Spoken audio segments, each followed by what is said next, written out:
Prabhu Nityananda Sri Advaita Gadadara Srivasadi Gauravattavanda Hare Krishna Krishna Krishna Hare Hare Hare Rama Rama Hare Mukham karoti vachanam pangam langyate girim yatpatamaham vande Shri Deenakataranam Parmanandam Madhavam. Hare Krishna, thank you so much for joining. So we were in the concluding part of Rudra Gita, prayers that are given by Lord Shiva to the Prachetas for the glorification and appeasement of Lord Krishna. And we are, I guess, in the last two sections. It ends with the Palashruti. The last three sections, actually. Three sections are remaining. So it's a philosophically deep prayer, and it covers several aspects of the whole process of devotion. So we'll resume from Canto 4, Chapter 24, verse 54.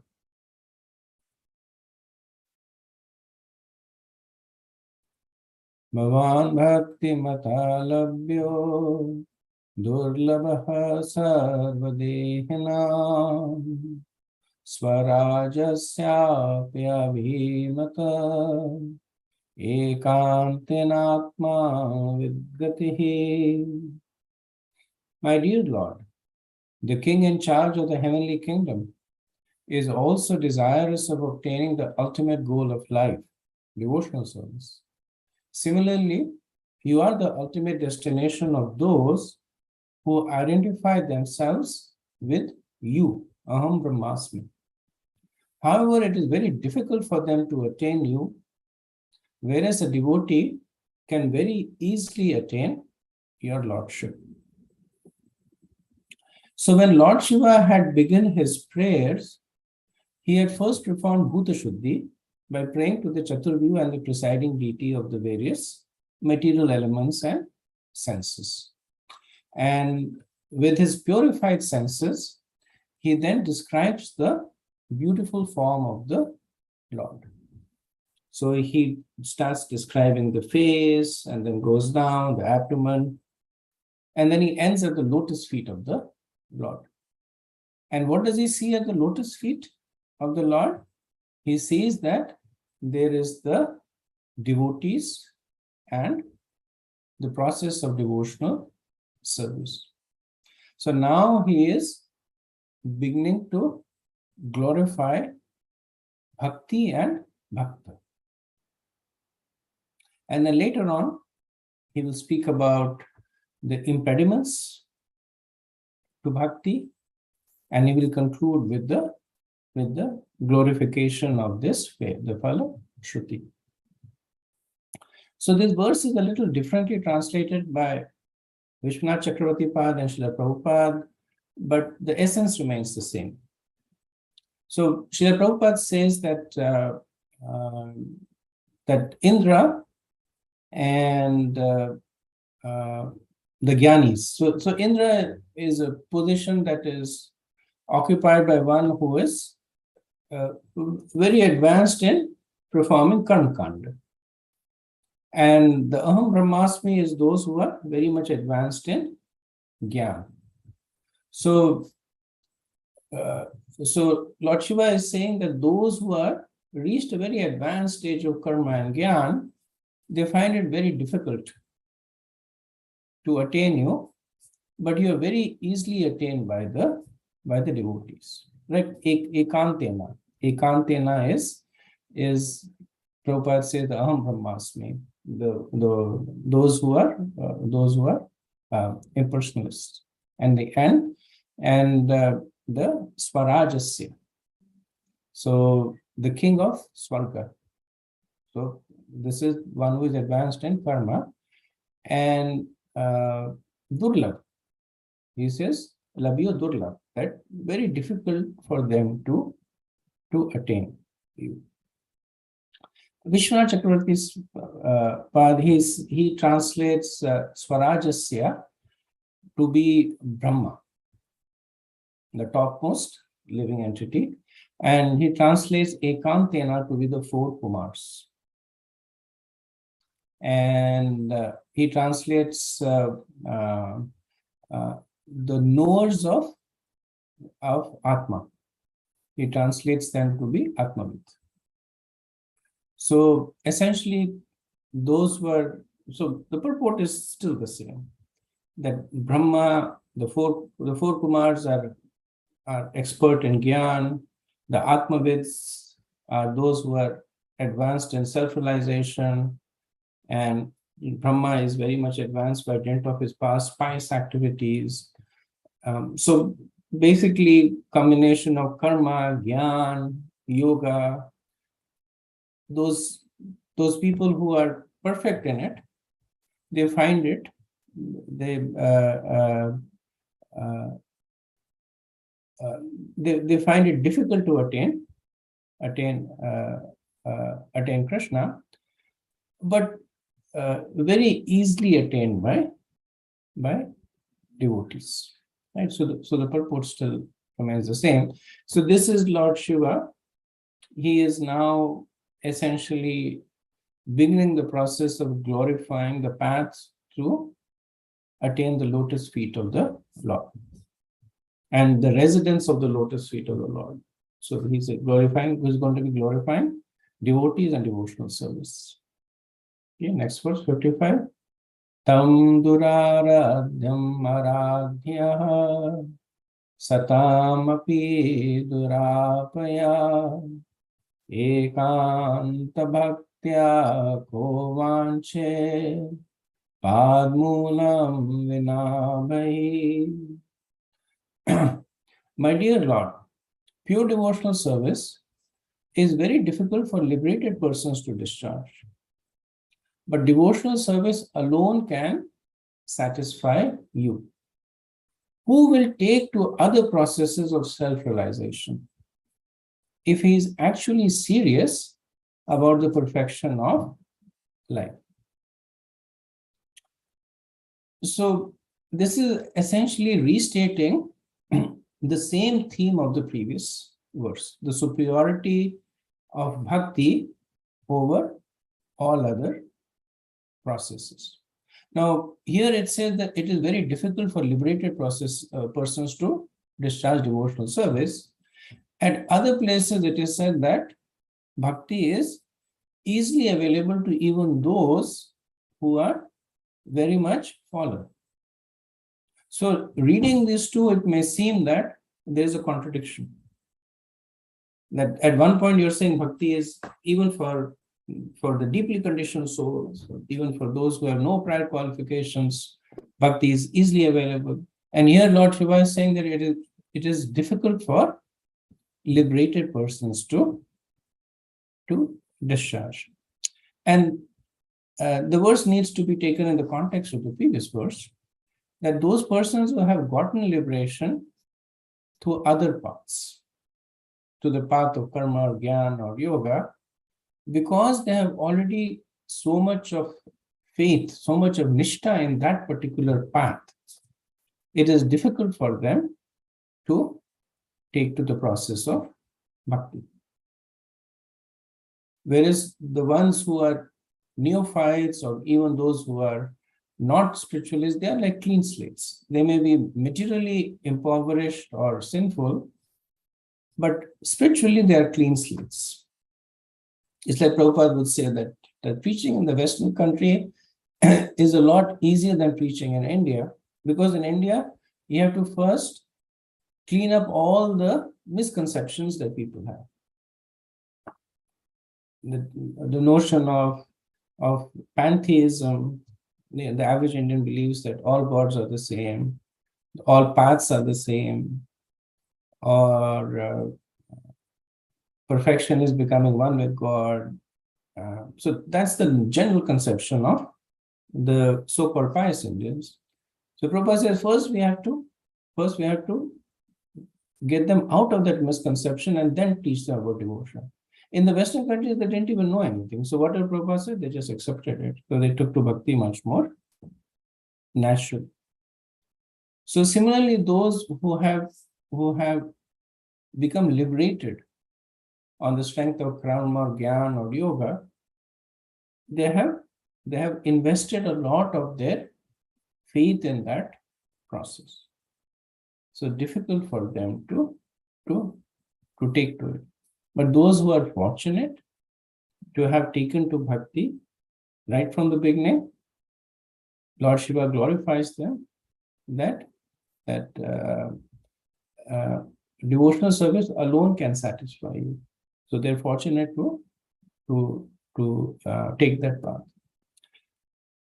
Now, Prabhupada says that foolish people sometimes maintain that God may be attained in any way, karma, jnana, or dhyana. But here it is clearly stated that impossible to obtain the mercy of the Lord by any means but bhakti yoga. The word duradhya is especially significant.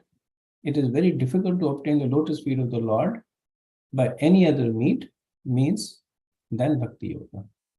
So Prabhupada gives another understanding of the word duradhya, that it does not apply to the process of bhakti, but attaining the lotus feet of the Lord. The bhakti is easy, but attaining the lotus feet of the Lord is very difficult by any process other than bhakti. One more understanding over here is that bhakti is essentially a change in one's heart. It is the change of heart is difficult to do. So you can tell a person to follow a certain process, and the person may do it externally, like perform Astanga yoga or study of the scriptures. They will do it externally. But if you go to a person and say, fall in love with this person, very difficult to do that, because you can't fake genuine love. So which is why bhakti is considered to be difficult, because it is bestowed. Other processes, there is a fair amount of component of endeavor. That's why whenever devotees are described, the word fortunate is always used, that one is fortunate to be a devotee. So fortunate means that somebody has given that fortune to you. So each and every devotee owes that debt to somebody who has given that fortune to them. Like Prabhupada would say that would tell his disciples that I have made your fortune good. It's because of me that you have become fortunate. And it's on the strength of this philosophy. So that way also, bhakti is difficult, because one who does not have that mercy, which has caused that love of Lord to appear on him in his heart, very difficult for him to take to the process of bhakti. And we have personal experience with that. You tell somebody about some people, you talk to them about Krishna, and they find it very difficult to accept it. They can accept so many other things. They can accept astrology, they can accept black magic, they can accept rituals and superstitions. When you talk to them about surrender to Krishna, just for the sake of surrendering, just for the sake of loving, and they're like, there's no connection. They're not able to even connect to what you're saying. It's because that is, for them, it's impossible. You say bhakti is the easiest way. For them, it's next to impossible. They haven't received that mercy. Moving on, verse 56. Yatra nirvishita dharanam kritanto na bhimanyate vishvam vidvam shayan virya saurya vishpurjita bhrava. Simply by expansion of his eyebrows, invisible time personified can immediately vanquish the entire universe. However, formidable time does not approach the devotees who has taken complete shelter of your lotus feet. So the previous two verses, they glorified the process of devotion, bhakti. This verse glorifies the bhaktas or the devotees. That formidable time does not approach the devotees. This is the glory of the devotees, that they have no fear of samsara, the cycle of birth and death. So there is no need for them to pray for the release from samsara. So what is release from samsara? That is moksha, that is liberation. So they have no need to aspire for liberation or pray for liberation because they are already liberated, right? Because really speaking,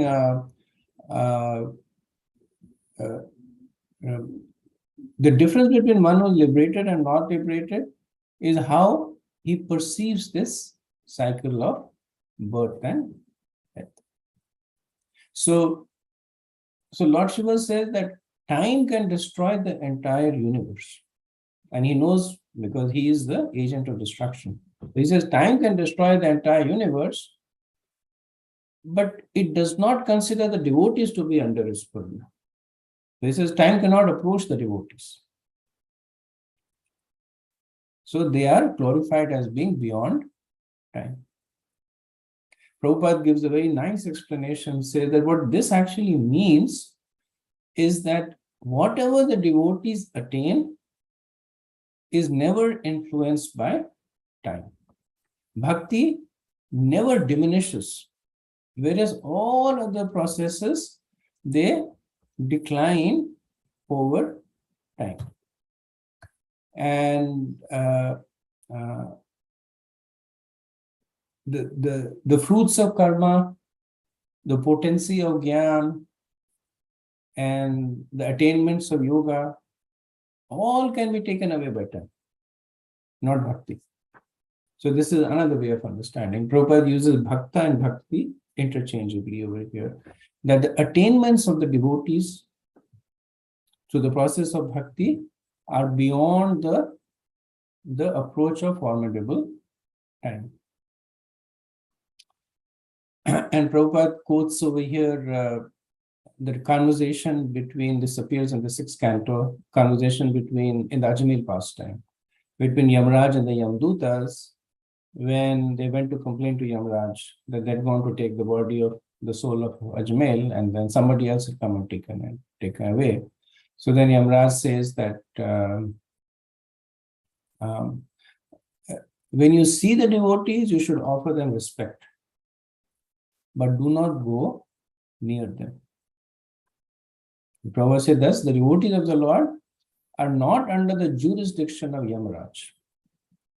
Yamraj is a representative of the personality of Godhead, and he controls the death of every living entity, yet he has nothing to do with the devotees.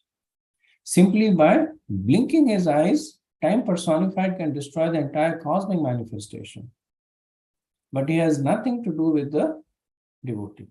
Right? Two aspects Prabhupada talks about of the time. One is the death of a person and one is the death of creation.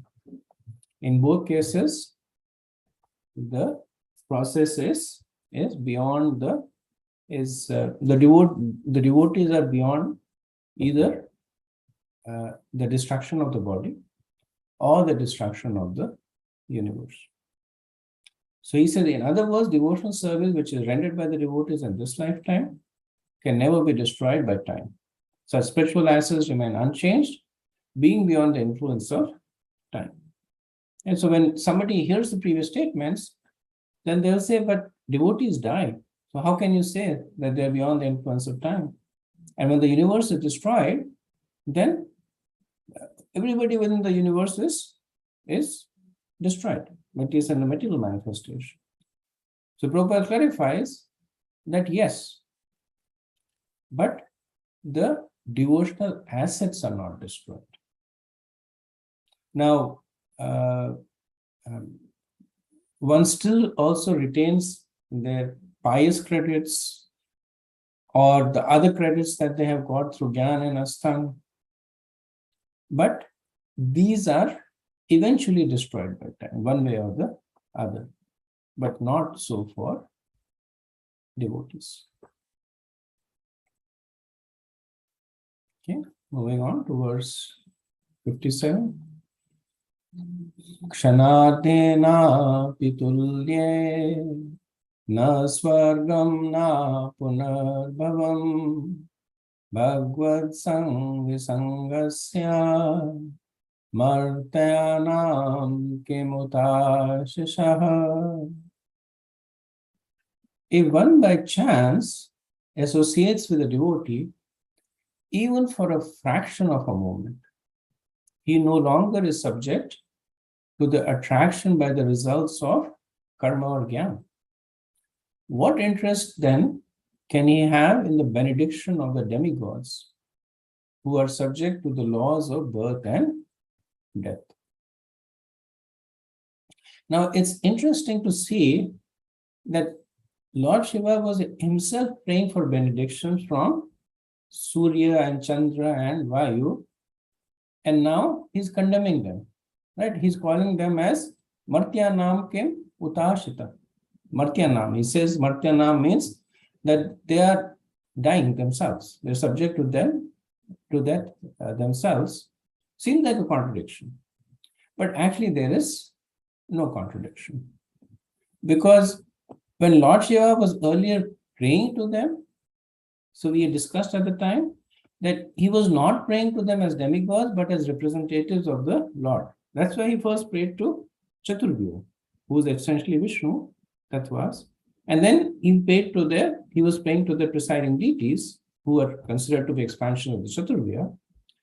And his prayer was that purify me so that I can approach the Lord. Here, what he is talking about is those who approach the demigods for material benedictions. And this we have studied sufficiently in chapter 7 of Bhagavad Gita, chapter 9, that how the demigods themselves, punyakshina, that they by pious credits they go, when the credits are depleted, they fall. And there are cases of demigods not being able to give benedictions because it is beyond. And whatever benedictions they give, Krishna says, because I have empowered them. Right? So essentially this verse, it's a further glorification of the devotees. That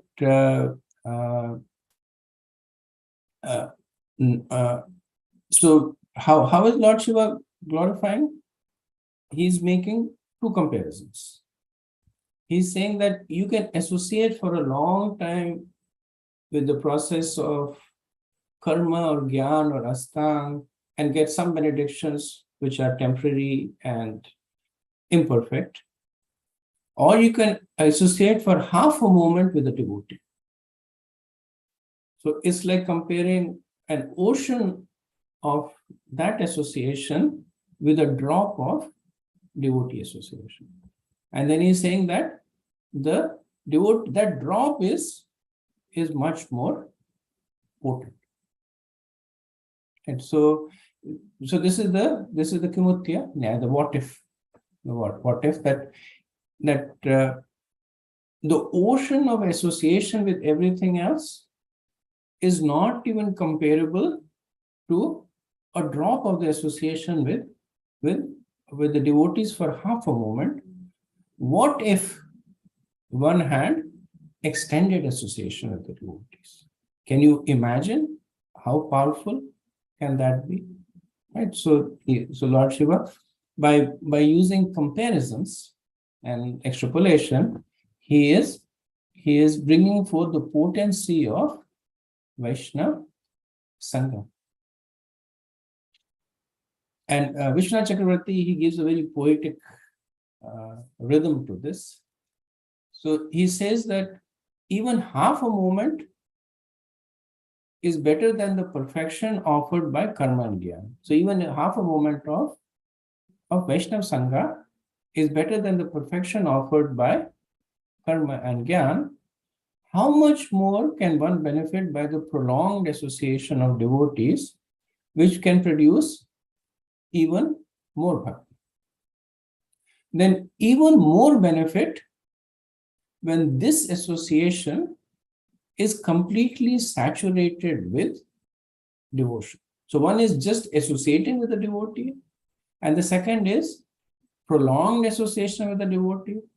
The third is a prolonged association with a devotee that is saturated with devotion. So he quotes Sridhar Swami. Sridhar Swami says that a person who has attained the feet of a great devotee is free from all fear. There is nothing more to attain. Thus, the association with the pure devotee dances on the head of all other goals of life. Dances on the head. So everything else is under the feet. Prabhupada said in the purport that a devotee is in such an exalted position that he is not interested in the actions of karma or jnana. The resultant actions of karma and jnana are so insignificant to a devotee situated on the transcendental platform that he is not in the least interested in them. Bhakti yoga is sufficient to give the bhakta all happiness. As is stated in Srimad Bhagavatam 2.6, Yatma Suprasiddhi. This is the Savai Pungsha Parodharma. Pito Bhakti soldiers, Adoksija, Ahituki Atiprata, Yatma Suprasiddhi. One can be fully satisfied with devotional service. That is the result of association with a devotee. Without being blessed by a pure devotee, no one can be fully satisfied, nor can anyone understand the transcendental position of the personality of Godhead.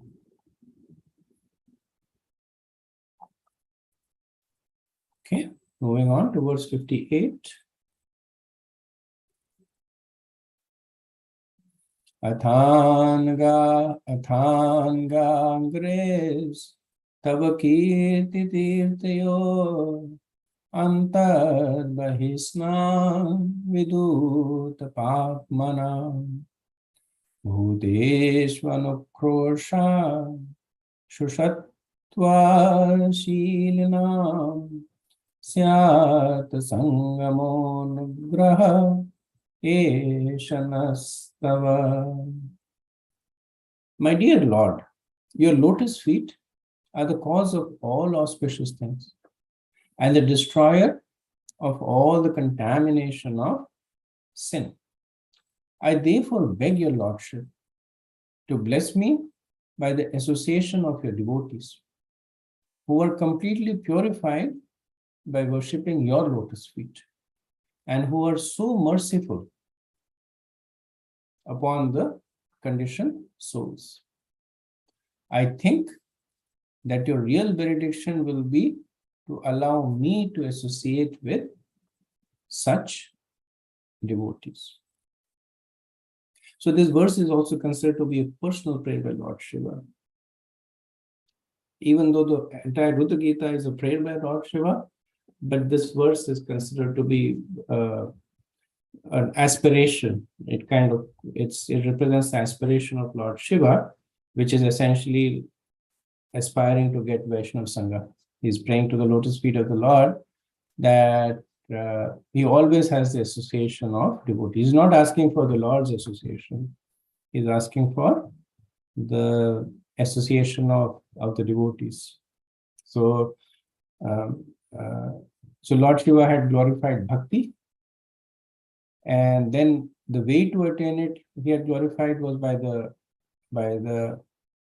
association of Bhakti. Now he's asking for it. Now he's saying that grant me this association of devotees.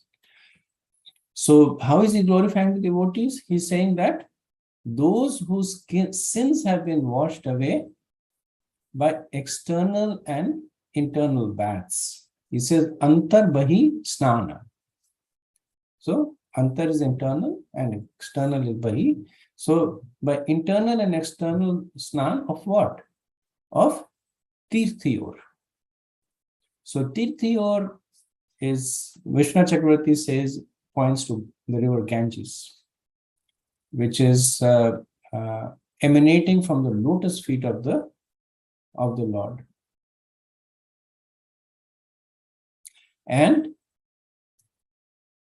residing at the lotus feet of the Lord are these exalted souls who have internally and externally taken bath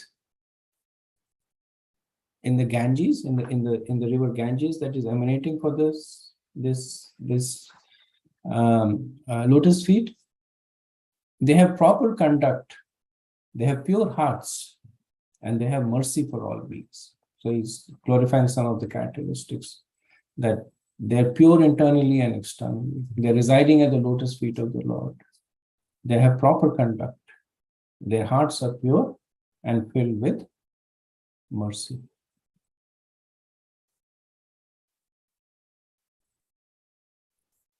So specifically, Anukrosha. Anukrosha is that they are merciful, and Susattva.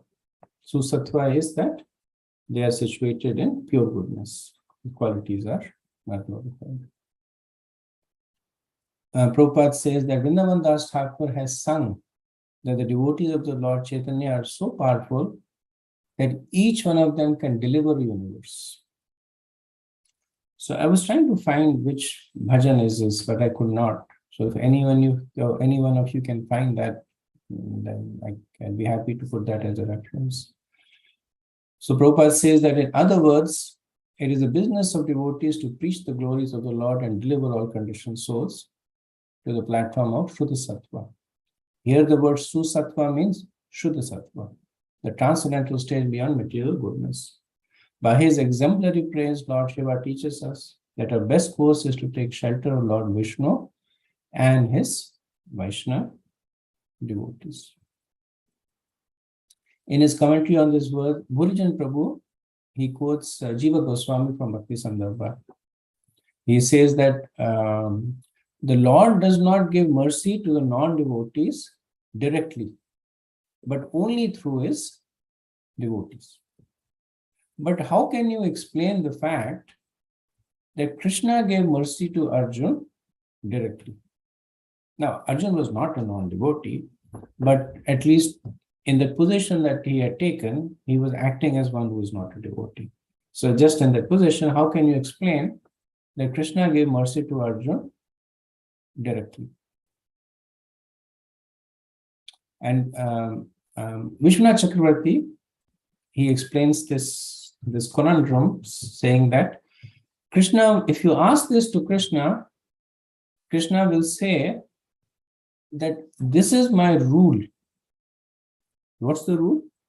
That do not give mercy to non-devotees directly. He says, this is my rule, but I have broken it myself. Just like I broke it in the case of Bhishma. Right? So Bhishma, Krishna had taken a vow that he will not take up any weapons. And for the pleasure of Bhishma, he broke his vow. So the point that Krishna is making is that there are so many rules and regulations, but ultimately Krishna is a person. Now, he does not whimsically break it. He's a person, but he's not a whimsical person. But nevertheless, it is up to him, just like Bhakti. It is up to him to grant Bhakti. Even for a devotee to go back to Godhead, there are so many processes that are given, that you do this and you chant your rounds and you progress to the stage of Bhakti. All that's fine. But ultimately, going back to the spiritual world is only by invitation. You can never become enough qualified to demand an admittance into the spiritual world. It's Krishna's house. Even the person may be most qualified. Krishna might say, I don't want him in my house. What will the person say? That I have a PhD and I have $1 million and I have been standing on one leg and drinking only mud. The person can say so many things. Krishna will say, no. Or another person might just do one thing for one moment and Krishna might open the door. Right? But again, the point is that this does not mean that the Lord is whimsical, that the Lord simply says that this person come in, this person does not. But it points to the fact that the whole process of bhakti is establishing a relationship with a person. So when you establish a relationship, then you are not looking at the externals but the internals. And that's why the 9th chapter of the Bhagavad Gita is called the most confidential, because there Krishna reveals his internals. So far in the previous chapters, 7th and 8th, he says, how the whole world is resting upon him. Matata paratram nanya, kinchit asti dhananjaya, mayi sarvamidam. That everything is resting on me like pearls on a necklace, and all the elements, I am the cause of it. So he's talking about his externals. But in the 9th chapter, he starts talking about his internals. That how he is happy with devotees, how he is favorable to his devotees. And when a person talks about his internals, then he becomes more vulnerable. It becomes easier to exploit the person. Also, it becomes easier to ingratiate oneself to the person. Right? That's why it's called the most confidential knowledge. So that's what the cost of admittance in the spiritual world is. That one becomes Krishna's intimate with Krishna, not just the externals but the internals. In the Madhurya Kadamini, it says that the single cause of bhakti that attracts the Lord is bhakti itself. The only cause of bhakti is bhakti, which means bhakti is causeless. Yeah. We'll do one more verse, and then after that we'll pause to see if there's any discussion. Nayasya chittam bahirartha vibramam tamo guyam savicha vishuddhamavishat yad bhakti yoganugrhitam agyasa muniravichaste nanu tatra tegatim. The devotee whose heart has been completely cleansed by the process of devotional service and who is favored by Bhakti Devi does not become bewildered by the external energy, which is just like a dark well. Being completely cleansed of all material contaminations in this way, a devotee is able to understand very happily your name, fame, form, activities, etc. So we see the progression over here, right? So Lord Shiva was initially glorifying the process of bhakti. Then he was glorifying the bhaktas, those who follow the process of bhakti. Then he was glorifying the association of the devotees. Now he is glorifying the result of that association of the devotees. Right. So what is the result? Two effects are seen. One, he says, is that they are no longer bewildered by the external energy. Right. So what does it mean? That the influence of the material energy ceases. And then what is the second effect? That they're now able to understand the Nam, Roop, Gun, Leela, which means spiritual awareness. Right? So these were the two things that were considered to be the prime moving parts of an advanced devotee. The diminishing of the material influence and the increasing of the spiritual realization. Both of them happen simultaneously as a result of associating with the devotees. So Lord Shiva glorifies this association. He said that the association makes the heart pure. Vishuddham. Shuddham means pure, Vishuddham means completely pure. So in the previous verse, he had used the similar. He said Susattva. Susattva, Prabhupada had said was the mode of pure goodness, non-material goodness. Here he says Vishuddham. Vishuddham means completely pure. So another way of saying this is that by the association of the result of associating with a devotee is that one becomes a devotee. Because all these symptoms are that of a devotee. So with this pure heart, with this Vishuddham, one is able to realize the various attributes of the Lord. Prabhupada says, Cheto Darpan Marjana, he quotes the Shishtastakam prayer. That when the heart is cleansed of all the dirtiness, then it becomes like a mirror in which the purity of the holy name and whatever comes through it, the qualities, the form, the pastime is perfectly reflected. So Prabhupada also quotes Lord Kapila in the third canto, saying that simply by the association of pure devotees, one can understand the transcendental name, fame, quality, and activities of the Supreme Personality of Godhead. Almost an identical verse spoken by Lord Kapila. And Prabhupada also quotes Chaitanya Charitamrita, Madhya Sadhu Sangha, Sarva Shastra Poe, Lava Matra Sadhu Sangha, Sarva Siddhi. One of Prabhupada's favorite, he uses that a lot. And essentially the meaning is quite so. Sadhu Sangha. By the association of Sadhu, Sarva Shastra Poe. All the scriptures say this, that Lava Matra means by even half a moment, Shuddha Sangha, Sarva Siddhi. That by half a moment of this pure association, Sarva Siddhi, all kinds of perfections are attained. So Prabhupada has a fairly deep purport in which he explains the difference between a pure heart and an impure heart. Because this whole process is talking about the purification of a heart.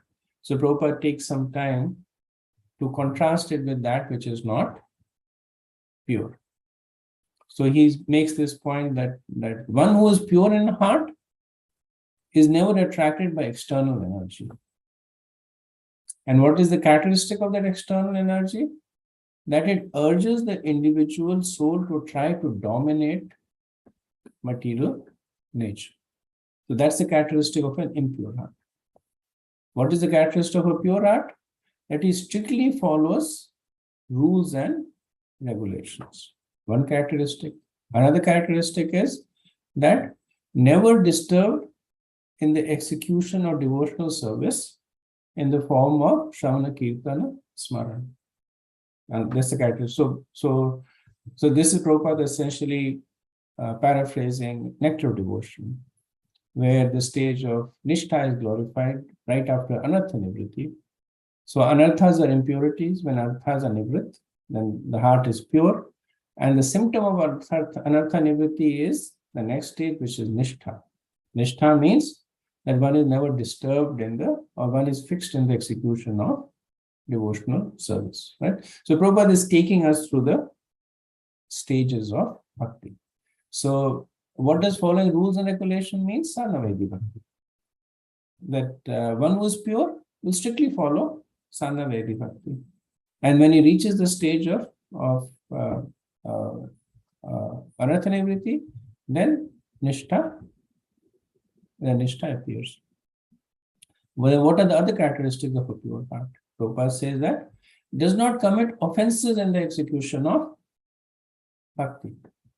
The 10 offenses while chanting or the 64 offenses while doing deity worship. So offenses are symptoms of impurity in the heart. Whether it is the 10 offenses, the namaprads, or it is the 64 offenses. So one who is purity in heart will not commit these offenses. Prabhupada Vishwanath Chakravarti explains that such a person does not sleep. Tamo huya, which is another way of saying that the person does not become inattentive. So the cause of sleep and agitation is because of the offenses to devotees. Right? So Prabhupada kind of makes it a circle.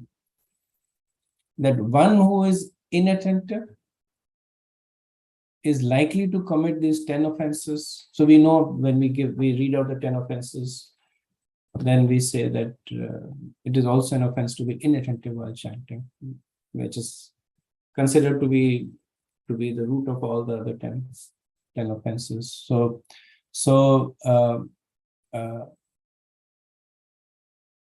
these offenses cause a person to become inattentive, and being inattentive causes these offenses to manifest. So that's how this negative spiral works. But one who does not have this contamination in the heart will escape this spiral. That they will not be inattentive, so they will not commit offenses, which will not cause them to be inattentive. And then Prabhupada says, one may say that even the mind of a devotee is active. A devotee is as thoughtful as a non-devotee is speculative. A non-devotee's speculation is impure, but a devotee's thoughts are pure. Right? So this point that is made is that it's not that the devotees quiesce their internals out of fear of committing offenses, that they become mechanical beings. That let me just do exactly what is being asked of me, so that there's no opportunity for me to commit offenses. Or there are some people who want to very, very strictly adhere to the rules and regulations or the words of the scriptures.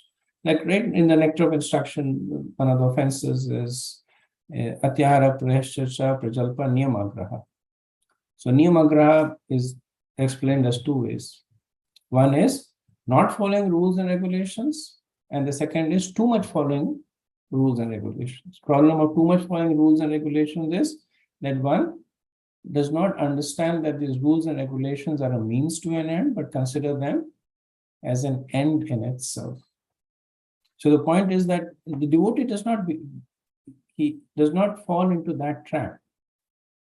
So the devotee is thinking, they have philosophical discussions, they examine the various points. But for a devotee, it is considered to be thoughtful.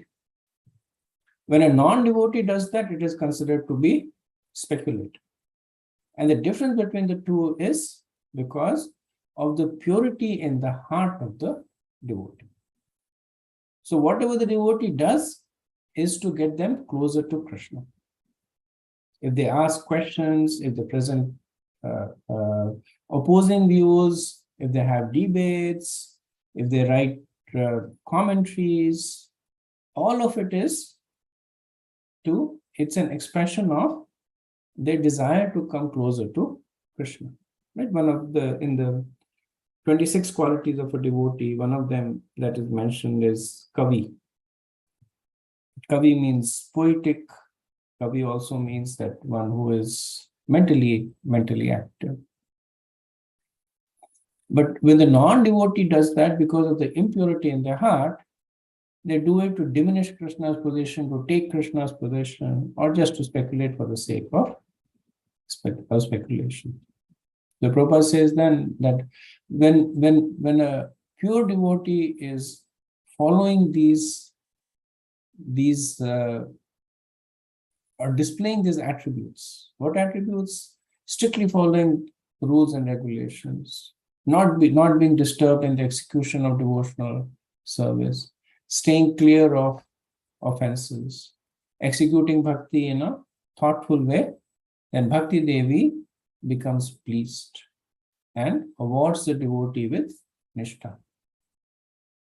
Prabhupada says the conclusion is that one's heart is purified by the association of devotees and by the avoidance of the offenses committed when chanting and worshipping the Lord.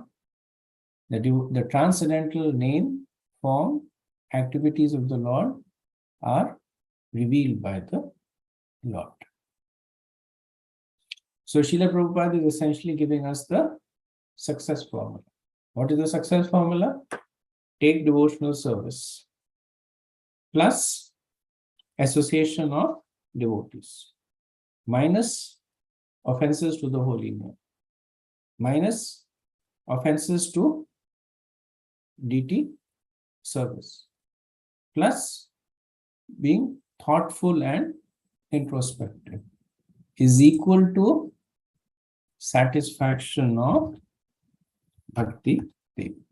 Right, so that is the success formula for devotee. So this section is essentially talking about the potency of association with the devotees. So it's important to note that devotee association is that which is centered around Krishna. Right? So one may say that I'm associating with the devotee in trying to criticize the devotee, or I'm associating with the devotee in material endeavors. Right? So that is not Sangha. Vaishnava Sangha is that which is around Vishnu. So that distinction is important to keep in mind. Okay, so I'll pause here and see if there's any discussion.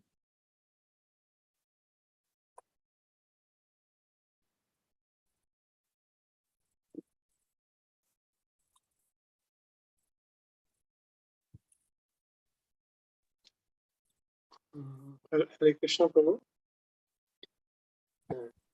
We know that among all the devotees, we have Narad Muni, we have Bhakti Devi, we have Radharani. Of course, they are at different level. And but Narad Muni is also a great exalted devotee. And we sometimes even say that he is the one that carry bhakti and give to other devotee. But Lord Shiva also is a great devotee. And in this, and most of his prayers, he is glorifying the devotees when he himself is a great devotee. I was just thinking, what do you think? Who is the greatest devotee in terms of, of course, we should not compare Radharani in this equation. So you're asking who's a greater devotee?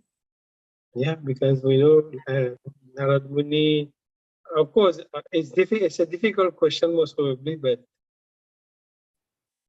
Oh yeah, you should read Sanatana Goswami's Brhat Bhagavatamrita. The whole 3-volume set is answering to this question that you asked, that who is the greatest devotee? And Gopakumar, in his endeavor to, Narad Muni actually, in his endeavor to find the greatest devotee, he goes from one devotee to another devotee to another devotee, and they all basically, it goes through this standard cadence that the devotee first says that I am the most fallen devotee.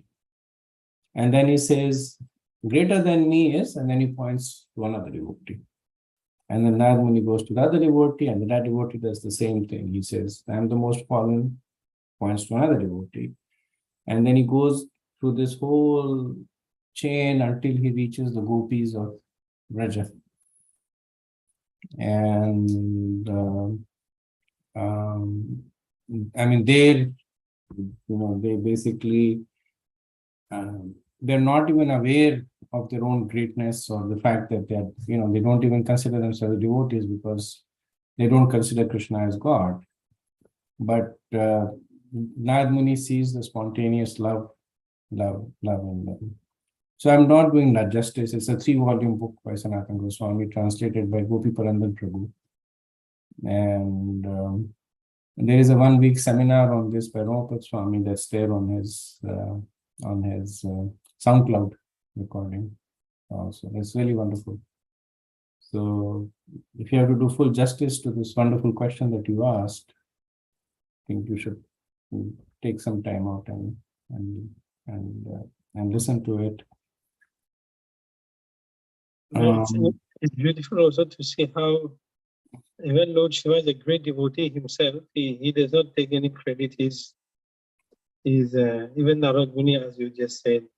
Even the gopis, they don't even know. They're not even aware they are the greatest devotees. It's amazing how humble the devotees are. And that's the characteristic of the devotees. They have a lot of humility, and they actually don't think. So it's not that they're just saying it for the sake of saying it.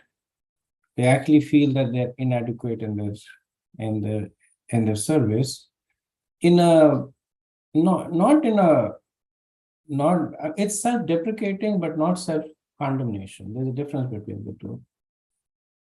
So they don't consider themselves to be useless, that I'm a completely useless devotee, and there's no existence of me as a devotee. It's not in that way. But when they consider themselves as fallen, so to speak, it's more because they're appreciative of the greatness of Krishna and the qualities of other devotees. So it's coming more from a positive place than a negative place. I mean, this whole process of humility, there are like seminars on that also, but this constant theme that we see, especially in Brad Bhagavatamrita, where all the devotees, they talk about their own bad qualities. I did this and I did that, and when this happened, I was completely bewildered. So they're talking about all the bad qualities. But then Maharaj keeps explaining that they're not condemning themselves as failures, but it's coming from a positive place, because they're glorifying by criticizing themselves about those qualities, they're indirectly glorifying the others who do not have that so-called defect. Yeah, it's a very subtle topic that Sanatana Goswami handles it very, very nicely, and the form of a story. It's a story, actually. He presents it through that. Thank you, Prabhu. Thank you.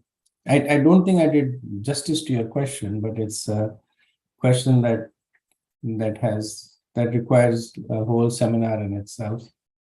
But thank you for asking. Thank you. Okay. Any other thoughts? Hare Krishna, Prabhu. I don't know whether I will be able to ask a question with still forming in my mind regarding the impurities in the heart, causes anartha or leads to inattentive chanting. But the process of chanting is the only means to get purification also. Because I also said only the pure heart can chant attentively. So the transformation from impure state to pure heart, obviously the chanting process is involved in that. So if one does it mechanically but then attentively, does it still help? Because we also know that you've been talking about niyamagraha principle, where people do without thinking why they are doing it, what is the purpose of doing it. And so can you please speak something on that? It's a good question, Prabhu. Thank you for asking. That's where we take shelter of Sarna Vedi Bhakti, right? So when Niyamagraha is criticized by Rupa Goswami, he's not criticizing following rules and regulations. He's criticizing one excessively following rules and regulations, which means that the person is following it, such persons follow it more out of pride. Right, and I've had experience with devotees who are very, very pakka in the sadhana, but they also have traces of pride. That I always get up at 3 o'clock for chanting, and I've always finished my 16 rounds before sunrise, or I never drink water in the Kadashi. Now, I'm obviously not judging them because I don't know their internals, but it does happen that when a person is too much invested in following rules and regulations, then the goal becomes different. The rules and regulations become the goal. But the idea is that one should follow the rules and regulations, but with the idea of achieving the goal. So there are devotees who also are strict in sadhana, Vaidhi Bhakti, but they're very strong in Vaishnava Seva. They are very careful to avoid offenses. They're careful to develop natural humility. So all these are things that sometimes get mitigated with Niyamagraha.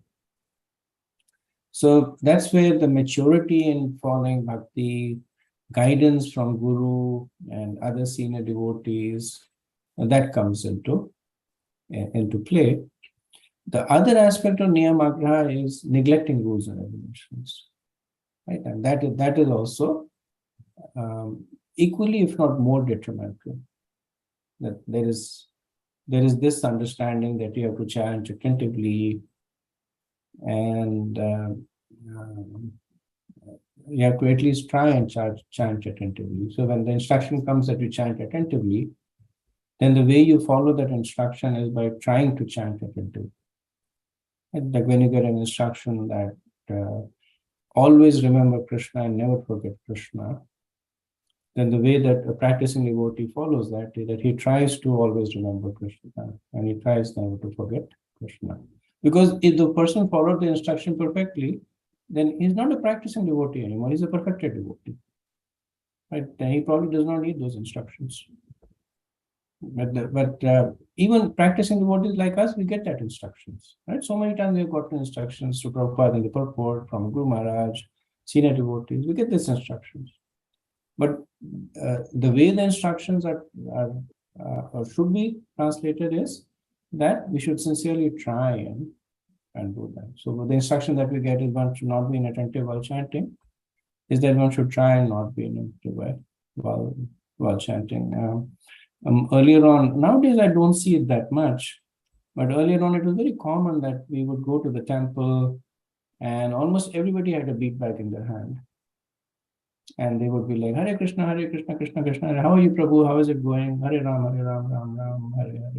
You know, I haven't seen you in a long time. How's it? And the other person is saying, well, the other person is saying, this person is chanting at the same. It was very, very common that they would have like this bead bag around their neck, their finger to there, and they're chanting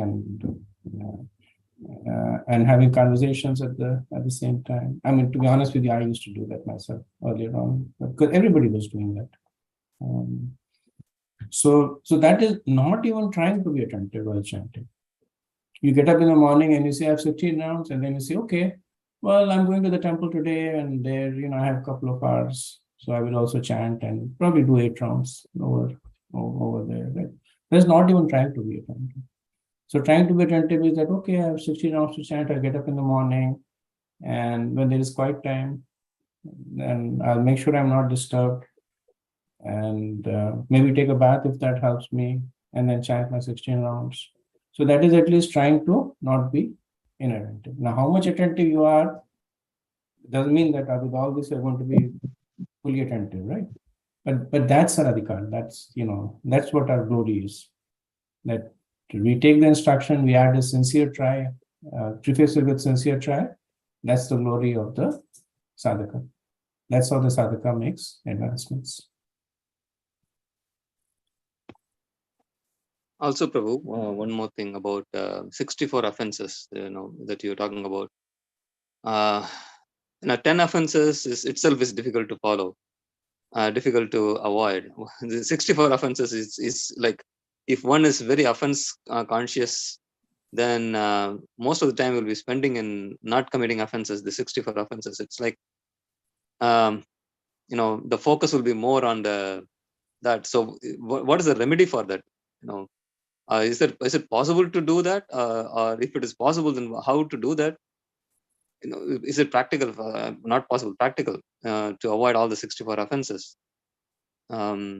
Just any thought on that? I'm thinking. So whenever I do some procedures, like not in devotion service, in the material activity, you have to follow lots of rules and regulations, and then your energy gets wasted in following those rules and regulations, and you end up not doing that thing that you're supposed to do properly. So similarly on the devotional side also, when you're too offense consciousness, your time and energy gets wasted on that, and rather than focusing on what you're supposed to do. So can you please share some practical tips on that? I don't know that I'm making sense, but I'm just trying to. Yeah, I heard you, Prabhu, and I agree with you that too much focus on the offense makes us less Krishna conscious and more offense conscious there. If you look at the offenses per se, they're manifesting. So Rupa Goswami says that these are a subset of the offenses that Padma Puran gives. So he's basically picked a few. There are a lot more offenses. He picked up a few and given them. But if you look at the offenses, they come from a few root conceptions. Things like being philosophically unsound, like the offense of considering the deity to be stone, and of the offense of disrespecting the deities, sitting with your feet pointing to the deity, entering the temple room in a palanquin. So they are coming from essentially from being philosophically unsound. So if you want to do it as an exercise, it is a good exercise. Take the 64 offenses and tick the ones that you're doing. And I can bet you that you're not doing at least 80% of that offenses. Just because you're taking shelter of Srila Prabhupada's philosophy, that you're not actively trying to usurp the position of other devotees. So there are 2 or 3 just basic things like Vaishnava Sadachar, then faith in Guru and Shastra. They cut the roots of most of the offenses. There are some minor offenses that inadvertently happen. Like that is acknowledged. That you should not touch the deity with the left hand. When you're dressing the deity, you will touch the deity with the left hand. Right? So it will inadvertently happen. Don't turn your back to the deity. You go into the temple room, it's so full, the only place you have is next to the altar. So you sit with your back to the deities. So it is said that the offenses to the seva aparadhas are consumed by the chanting of the holy name. The nam aparadhas are consumed by the mercy of the devotees. The Vaishnava aparadhas, there is no escaping. So, of course, one should not commit offenses thinking that I'll go and chant good rounds, right? That becomes the 6th offense, committing sinful activities on the strength of holy name. But inadvertent offenses, so when they say that seva aparadha is consumed by chanting of the holy name, it means that one is, does not mean that one has to be perfectly chanting the holy name, but it means that one is trying to take shelter of the holy name. Even if you're committing offenses while chanting the holy name, but the potency is that it will consume the inadvertent seva prans. Now you're committing nama prans. But by doing Vaishnava seva, those nama prans are getting consumed. So that's how we get that's our safety net. That's our insurance policy. Nice. Thank you very much. Wonderful. Thank you, Prabhu. Wonderful discussion points. Okay, so if there's no more discussion, we'll continue to the next section of the prayers of Lord Shiva. Last verse was his last glorification of Bhakti and Bhakta. Right. So now he moves on to the next section of his prayer from verse 16. Yatredam vijayate vishvam vishvasmin avabhatiyat tattvam brahma param jyoti akasham eva vistratam. My dear Lord, the impersonal Brahman spreads everywhere like the sunshine or the sky. And that impersonal Brahman, which spreads throughout the universe, and in which the entire universe is manifested, is you. So it's a little bit of non sequitur that Lord Shiva was happily glorifying Bhakti, Bhakta, Vaishnava Sangha, and he's kind of creating this cadence, and then he suddenly takes a about turn. But essentially what Lord Shiva now turns his focus to is in describing the relationship of the Lord with the material world. So in 9 verses, from 60 to 68, Lord Shiva will pray to the Lord in terms of his relationship to the material world. So he has presented a devotion as the highest path to the Lord. And he has presented devotees as the topmost of the practitioners of transcendence. Now, Lord Shiva will acknowledge that not everybody who comes to the Lord is a devotee. So he talks about those who worship the Lord in the impersonal form, the Brahman in this verse, then as the Purushattas, as the Virat Roop, as the Paramatma, as Mahavishnu. So he talks about all these other paths for establishing that bhakti is superior to all of this. Right? So if you look at how the prayers are flowing, we saw that Lord Shiva, he started by performing Bhuta Shuddhi, by praying to the Antakarna deities, the Chaturviya who presided over the Antakarna. Then from Bhuta Shuddhi, he proceeded to Atma Shuddhi by describing the beautiful form of the Lord and describing that the form of the Lord.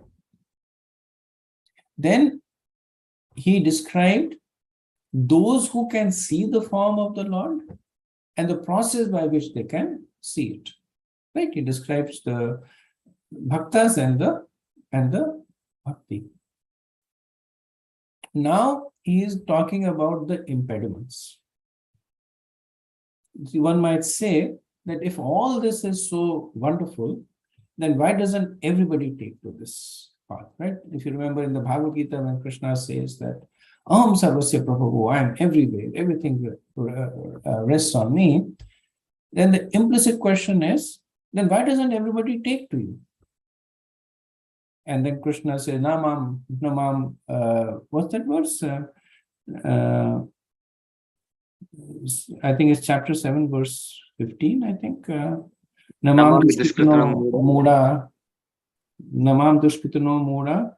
Naradama. Prapadyante Naradama. Upadyante Naradama. Say the whole verse. Maya Aparita Jnana. Asuram Bhagam Ashrita. Right? He talks about the 4 kinds of people who do not take to him. And then he says that for these people, they are behind a curtain of Maya. That's why they cannot see me. Lord Shiva is doing something similar over here. Like he's saying, Krishna is great, and the path to him is bhakti. Bhaktas are ready to award. Why isn't everybody taking to Krishna or taking shelter of the devotees? Because they are attracted to other forms of Krishna. The material manifestation of Krishna, or the partial manifestation of Krishna, right? So from the personal form of Krishna, in this verse, he goes to the impersonal form to indicate that the material world is resting on the impersonal form, which in turn is resting on the personal form. So why is Krishna speaking about the impersonal form? Because there are people who are attracted to it. And why are they attracted to it? Because it is one of the closest aspects of Krishna that can be experienced in the material world. Krishna himself talks about it, right? In the 7th chapter and in the 9th chapter, he begins off, and in the 10th chapter, he's talking about his various vibhutis. That is essentially Krishna experienced through matter. In the 2nd canto of the Bhagavatam, when Sukadeva Goswami begins talking about Krishna, he first talks about Viratu, about seeing spirit and matter. So Lord Shiva, of course, does not begin by saying, but he does want to bring the attention of the reciter of the prayer. So Prabhupada, whenever he sees this apparent glorification of the impersonal form, then he goes out of his way to disambiguate the readers. One of Prabhupada's Nirvishesha Shunyavad is to basically make sure that one does not get attracted to the impersonal form. So Prabhupada has a long purport, and I'm going to try and summarize it, but the point that Prabhupada makes is that the impersonal nature of the Lord is the partial manifestation of the personal form of the Lord and rests on the personal form. So we'll just quickly go through the points. I won't read the purport. So Prabhupada says that the whole cosmic manifestation, it rests on the Brahman effulgence. The impersonalists cannot understand how such a huge cosmic manifestation can rest on a person, because it defeats logic. And Lord Shiva, he uses 2 analogies to explain it. So the analogy of sunshine, and that analogy applies in 3 ways. That the sunshine is all pervasive, all purifying, and never contaminated. And similarly, the second analogy is that of the sky or the air, which is spread everywhere. The air is within a pot, and if it touches a filthy place, it does not get dirty. Or if it touches a sanctified place, it does not get sanctified. It stays the same. Srila Prabhupada, he adds a third analogy to explain it in a more contemporary way. He gives the analogy of a businessman running his business. So he has a widespread business, many offices, many employees, and everything is running by his desire that Mr. X and X wants this to happen, but nobody has ever met Mr. X and X. Mr. X and X is present somewhere else, but by his influence, the whole business is running. So that's how one can understand how the impersonal form, it rests on the personal form. So similarly, this impersonal form of Krishna, is resting on the personal form. And then Prabhupada gives two scriptural references. One is from Bhagavad Gita 9.4. Krishna says, in my unmanifested form, the entire universe is pervaded. All beings are in me, but I am not in them. Right? This is essentially the verse that talks about the Achintya Bheda Ved. And then Prabhupada quotes 1 to 11, the Vadanti Tattva Tattva Vidas, that learned transcendentalist. The absolute truth is non-dual, which is Brahman, Paramatma, and Bhagwan. So the conclusion that Prabhupada presents is that without Bhakti Yoga, without rendering devotional service to the Lord, even an impersonalist cannot understand the Brahma Tattva or the Brahman feature. And the reason that conclusion is made is because, as has been stated earlier on, that the impersonal feature rests on the personal feature, so it is not independent. Just like the demigods are not independent in giving benedictions, similarly, access to the impersonal form is not independent of that which supports it. So that is why bhakti is still required. It may be in small amount, but nevertheless it is needed. In a practical implementation, you will see that those who are impersonalists, they go to the temple, they will do deity worship, and they will chant a lot of prayers to the personal prayers to the deities. Right? So there is that component of bhakti. The only thing is that they look upon it as a means to an end. That I will worship the deity until I become the deity. I'll worship God until I become the God. But nevertheless, that component of bhakti has to be there.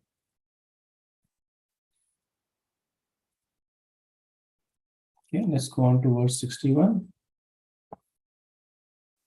Yo mayedam pururupa rupaya shaja vivarti bhuya kripayantya vikriyaha yad veda buddhi sadevat madusthaya tvamat matantram bhagavan pratimahi.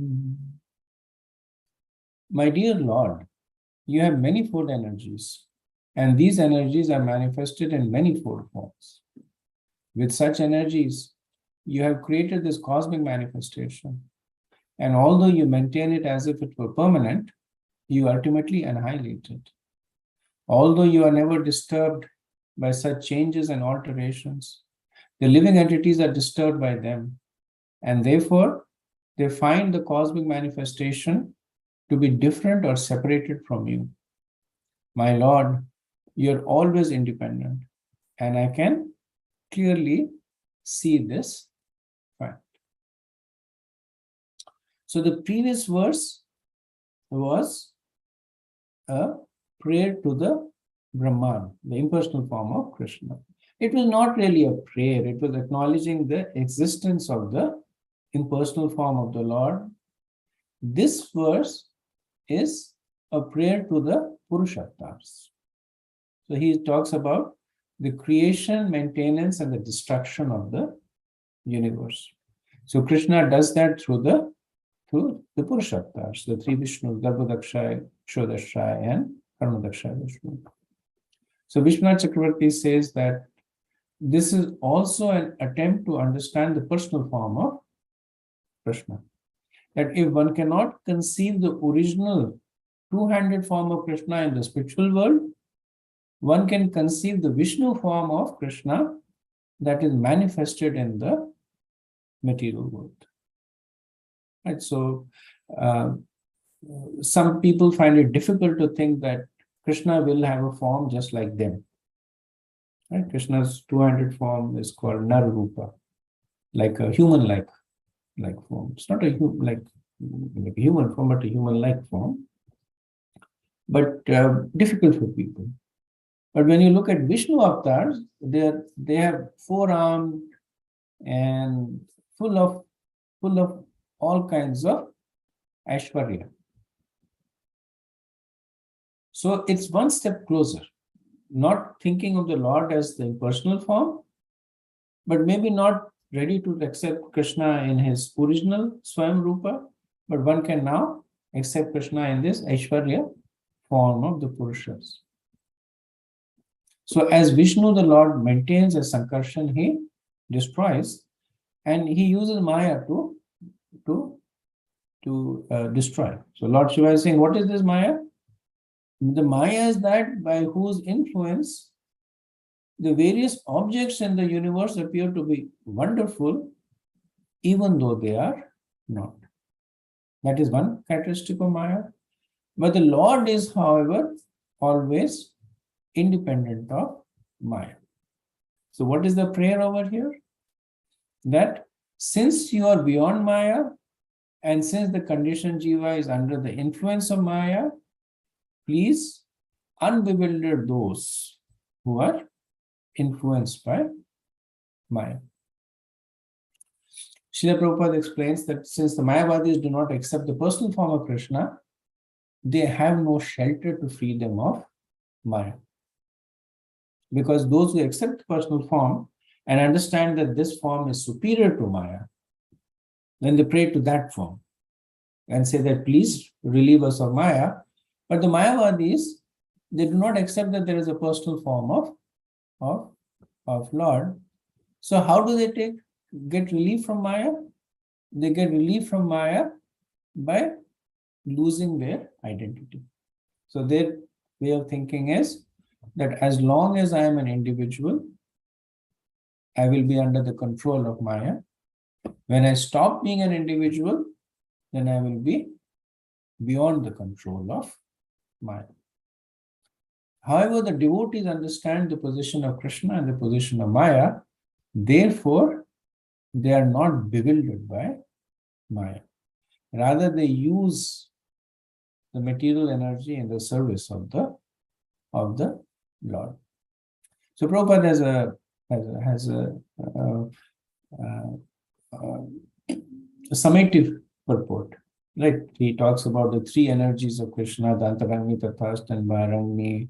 He talks about the two types of jivas, the Nitya Muktas and the Nitya. He talks about the two cosmic manifestations, the material and spiritual. And then he says that the jiva being minuscule, the constitutional position of the jiva as the marginal energy is to be dependent is to be dependent. That's the constitutional position. They can either be dependent on the Lord's internal energy, or they can be dependent on the Lord's external energy. But actually, by nature, the jiva is dependent. And Srila Prabhupada gives the analogy of the government to elaborate the relationship between the jiva and the material energy of the Lord. He says that the criminal department is troublesome for the criminals, but not for the obedient citizen. Similarly, the material energy is troublesome for the conditioned soul, but not for the liberated soul. Later on, he says, Lord Shiva or any other pure devotee can see this clearly without being blinded by Bheda Buddhi or differentiation. For a devotee, the Lord is the supreme spirit soul. Since he is supremely powerful, his various powers are also spiritual. For a devotee, there is nothing material, for material existence means forgetfulness of the Supreme Personality of Godhead. This is an interesting statement Prabhupada makes once in a while, that this whole material energy of the Lord is it itself gets converted to spiritual energy. The devotee does not have to change anything. In that very body, in that very environment, the person can be considered to be living in the spiritual world simply by changing the relationship with the energy of the Lord. Okay, so we are almost over time. I'll pause and see if there's any discussions.